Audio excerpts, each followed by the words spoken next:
The situation in Mariupol is terrible. This is the biggest humanitarian catastrophe during this and maybe during last centuries, because many dozens of thousands people, maybe many thousands of people are died in Mariupol, and we will see the terrible atrocities and terrible war crimes in Mariupol when it will be liberated from Russians. So this is the first part. The second part, many ambassadors coming back to Kiev, because Kiev now is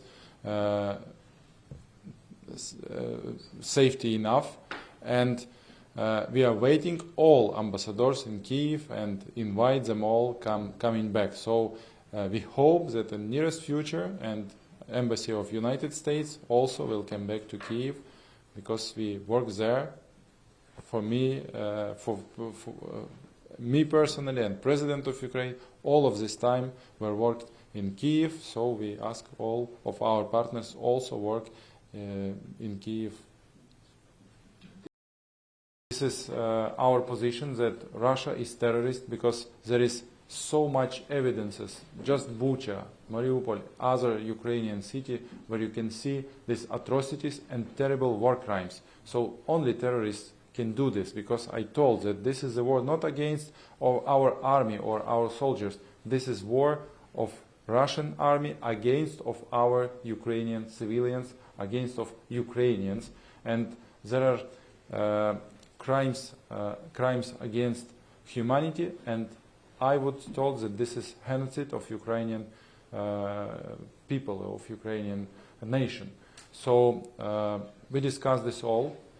We hope that it will happen, and Russia will be recognized like country which is financing terrorism. In my mind, they do this terrorism. After Bucha massacre, after all of these atrocities and crimes which we and all of the world have seen after liberation of Kiev, Sumy, Chernihiv regions, our society is, I think, is not prepared to discuss with Russia some things. And if Russia will continue do this, occupying and taking off our regions, our people, so we don't know, or is it possible to have negotiations with such a kind of country, or with such a kind of terrorist who would like to kill our people, to make genocide against of Ukrainians, to make all of these things which they are doing. So I think that if Russia will continue these crimes, if Russia will continue to occupy and make these fake republics, I don't know, or is it possible to have negotiations in parallel with these crimes which they do in parallel.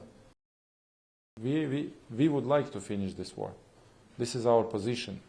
We're fighting for our freedom, for democracy, and for our territories.